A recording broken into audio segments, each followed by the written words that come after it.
爹，多亏了陈三爷爷借我磨坊使用，这可是女儿费了好些时日制出来唯一一块还算质量好的墨锭。爹，你一定要保佑我试墨成功啊！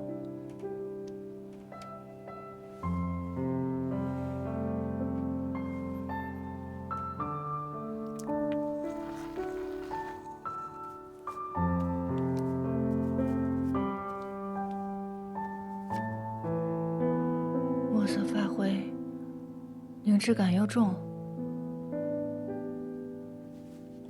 还是不行。这到底是哪里出现了问题？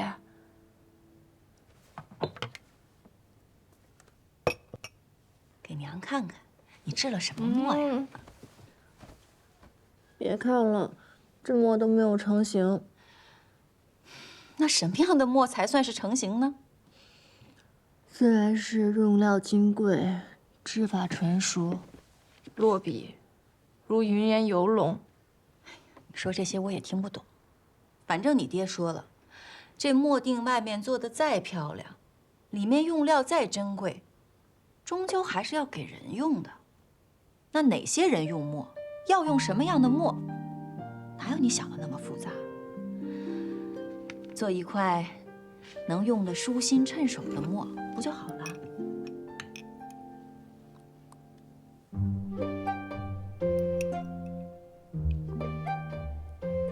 娘，你懂得还真多。我哪懂啊，都是你爹说的。哎，你慢点吃，慢点慢点。我出去一趟啊！哎，你这又上哪儿去啊？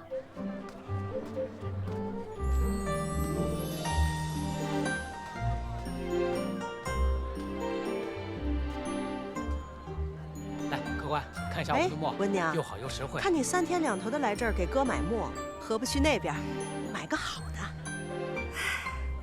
只是哥儿惜字呀，费墨得很。这家中哪儿受得住一直用好墨呀？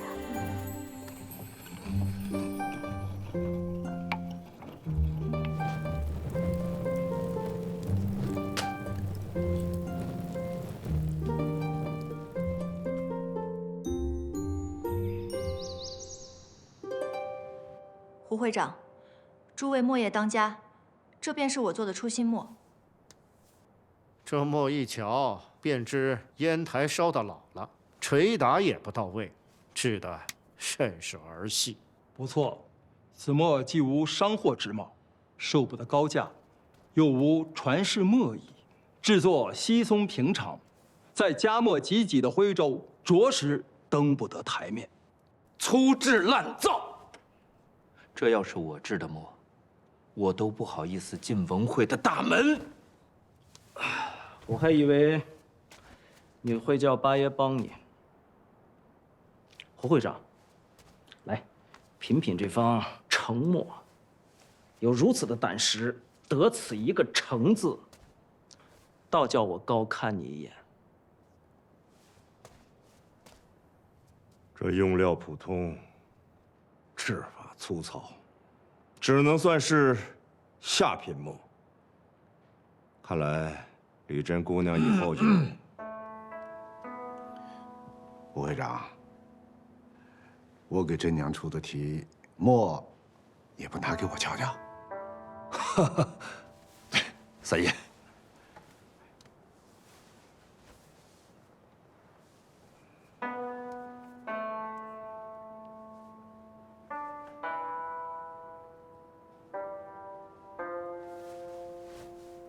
珍娘，你且说说，为何做这方制法简单的墨呀？之前你就应该晓得，这样的墨可入不了墨行诸位老前辈的眼啊。我知道，因为更好、更复杂的墨，我做不出来。这也是眼下我能制出最好的墨了。我也想过，添加名贵的用料。可是无论如何也难以合墨。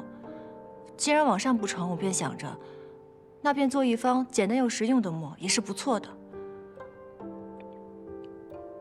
这便是我的初心。制不出这样的话，你也说得出口？还粗心，我看你简直是丢人现眼。是我实力不济，我承认，在座的诸位皆是墨业的前辈，看不上这方墨也是情理之中。可是于我而言，我已经尽了全力，担得起问心无愧这4个字。这方墨虽然实属下品，但好在颜色够黑，造价低廉。这无论是坊间记账，还是小儿习字，未必不是一种更优的选择。于此一途，我自认我没有违背自己的初心，故而也不觉得悔。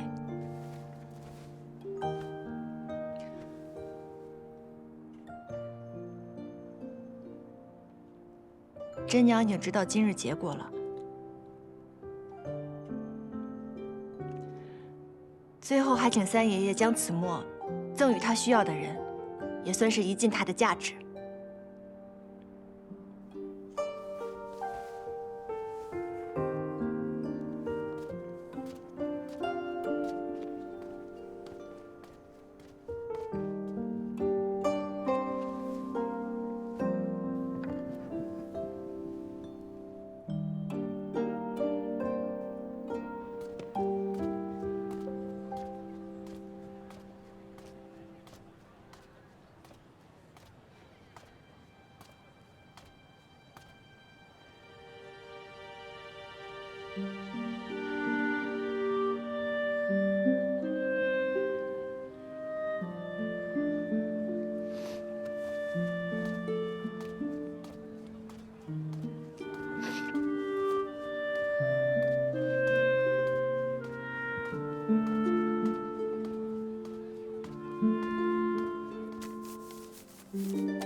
够黑，一方好墨啊！好墨，罗大少爷，你莫不是疯了？那是一方下品墨，还好墨。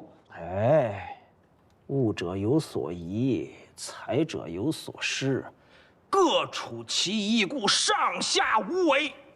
李珍姑娘有言在先，说这方墨价格便宜，适合账房记账、小儿习字。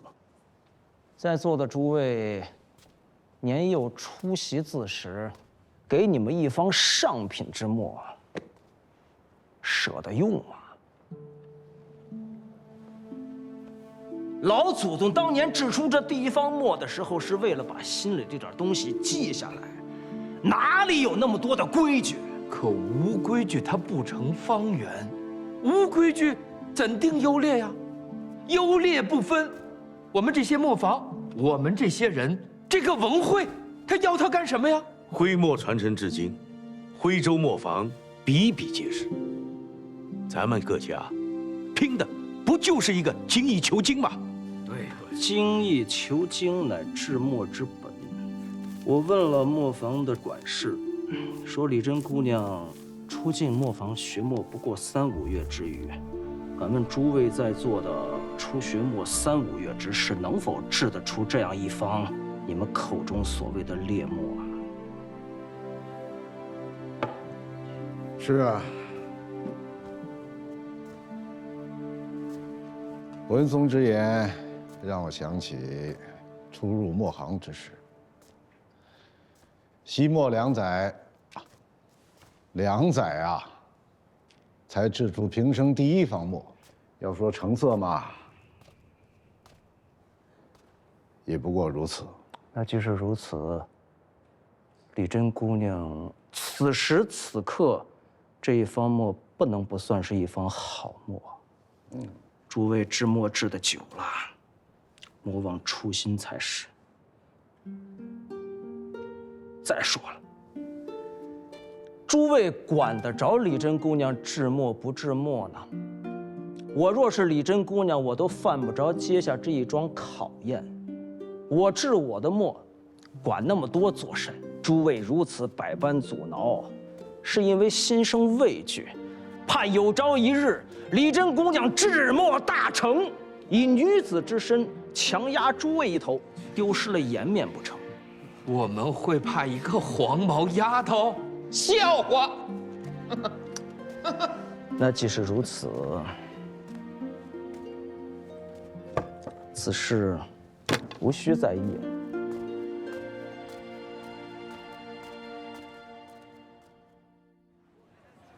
陈娘真这么说，一字不差。丫头这个年纪，对墨的理解，恐怕连你我都自叹不如。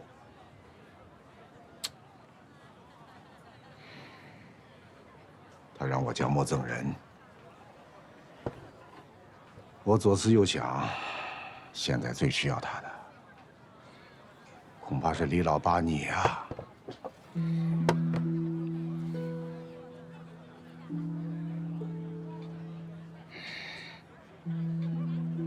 爸爸，你就收了他吧。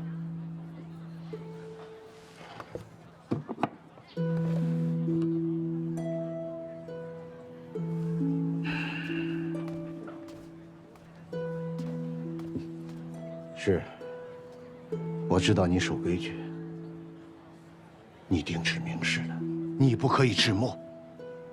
可没人说你不可以教人制墨呀。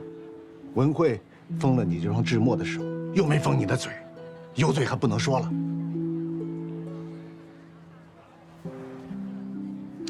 李老八，真娘多好的苗子，你收了他又能如何？什么传男不传女，文慧都默认了。老八，我跟你说啊，你别身在福中不知福。君山要是有真娘一半的天赋，我要有这么个好孙女，我甘愿一辈子不吃墨。还有，难道你就不想李墨后继有人？言尽于此啊，你自己好好琢磨琢磨吧，这个倔老八。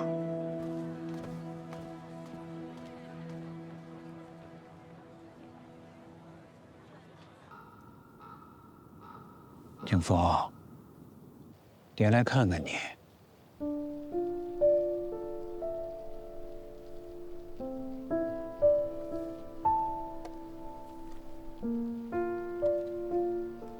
这个呀，是你闺女真娘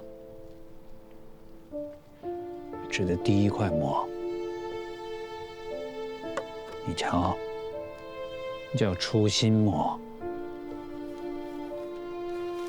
爹在文慧面前定制名士，永不制墨，也已经退出了墨业。可如今，真娘她要学墨，